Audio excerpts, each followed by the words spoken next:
आज के इस विश्लेषण में हम बात करने वाले हैं हिमाचल प्रदेश के खूबसूरत और बर्फ से ढके पहाड़ों के बीच बसी एक बेहद क्लासिक और दिल छू लेने वाली कहानी की। ये सिर्फ एक किस्सा नहीं है, बल्कि ये हमें दिखाती है कि कैसे एक मामूली सी बेजान चीज पूरे के पूरे गांव का माहौल और लोगों की सोच को पलट कर रख सकती है। तो चलिए बिना किसी देरी के इस पर गहराई से नजर डालते हैं। अब जरा सोचिए, क्या होता है जब किसी चीज को पाने की चाहत इंसान पर पूरी तरह से हावी हो जाती है। अक्सर हम भौतिक चीजों यानी सुख सुविधाओं के पीछे भागते रहते हैं ना, लेकिन हम उस छिपी हुई और विनाशकारी कीमत को नजरअंदाज कर देते हैं जो ये अपने साथ लाती है। ये कहानी ना बिल्कुल इसी सच्चाई का आईना दिखाती है। तो चलिए कहानी के पहले अध्याय की तरफ बढ़ते हैं, बिनिया और नीली छतरी। यहाँ कहानी की मुख्य किरदार बिनिया को समझना बहुत जरूरी है। अगर हम ध्यान दें तो एक बहुत ही दिलचस्प कॉन्ट्रास्ट देखने को मिलता है। एक तरफ है बिनिया की भौतिक गरीबी, मतलब उसके पास कोई महंगे खिलौने या फैंसी चीजें बिल्कुल नहीं हैं। लेकिन दूसरी तरफ उसकी भावनात्मक अमीरी कमाल की है। वो एकदम निडर है, हमेशा खुश रहती है और उसे पहाड़ों, जंगलों और अपनी गायों के साथ वक्त बिताना सबसे अच्छा लगता है। यह हमें एक बहुत बड़ी बात सिखाता है कि सांसारिक चीजों की कमी का मतलब खुशी की कमी बिल्कुल नहीं होता।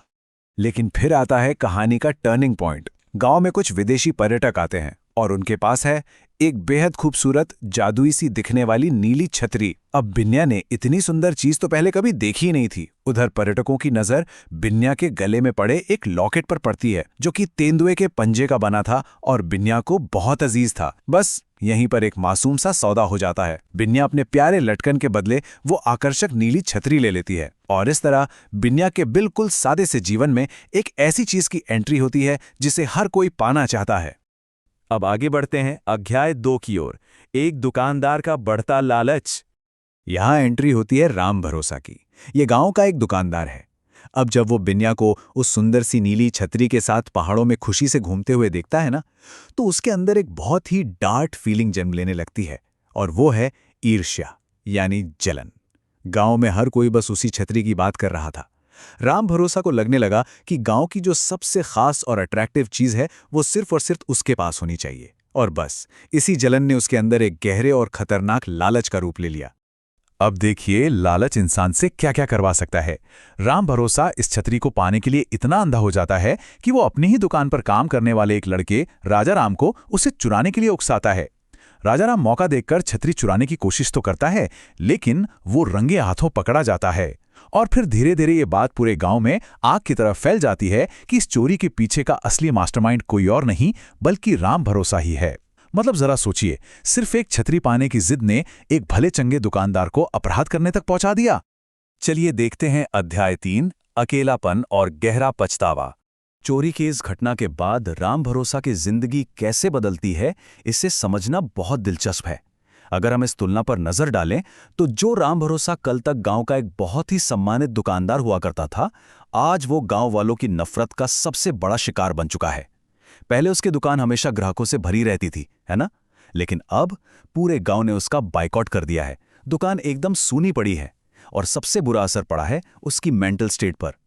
उसकी वो सारी महत्वाकांक्षा अब एक गहरे अकेलेपन, उदासी और पछतावे में बदल चुकी है। ये एकदम साफ दिखाता है कि अनैतिक कामों की कीमत कितनी भारी चुकानी पड़ सकती है। और अब आते हैं कहानी के आखिरी और सबसे खूबसूरत हिस्से पर, अध्याय 4, क्षमा की शक्ति।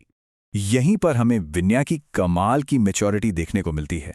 वो बस एक छोटी सी बच्ची है, लेकिन जब वो राम भरोसा को इस तरह अकेलेपन में अंदर से टूटते हुए देखती है तो उसे एक बहुत गहरी बात समझ आ जाती है।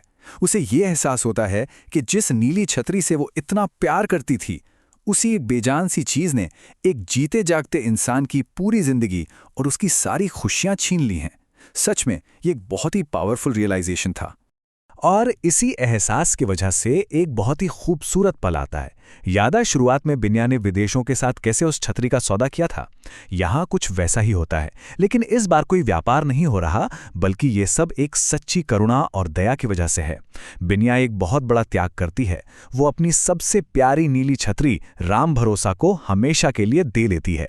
और इसके बदले में राम भरोसा पूरी तरह कृतज्ञता यानी ग्रैटिट्यूड से भर जाता है और वो बिनिया को एक बेहद खूबसूरत भालू के पंजे वाला लटकन गिफ्ट करता है। ये पल सीधे सीधे दिखाता है कि कैसे लालच के ऊपर दया की जीत होती है। बिनिया की इस छोटी सी लेकिन महान दया का असर बिल्कुल किसी जादू की तरह होता है। नीली छतरी मिलने के बाद राम भरोसा का जैसे हृदय परिवर्तन हो जाता है। वो इंसान ही बदल जाता है। दूसरों के प्रति उसका बिहेवियर पहले से कहीं ज्यादा अच्छा हो जाता है।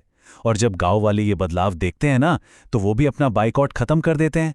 वो वापस उससे बात करने लगते हैं और उसे दोबारा अपने समुदाय का हिस्सा बना लेते हैं।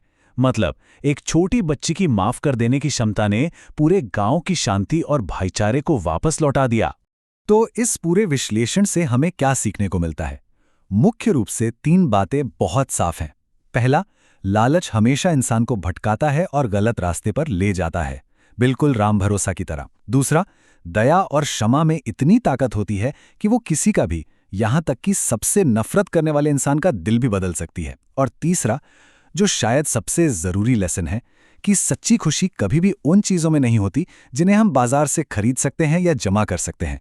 असली खुशी तो हमारे अच्छे व्यवहार और दूसरों के साथ बनाए गए रिश्तों में ही बसती है।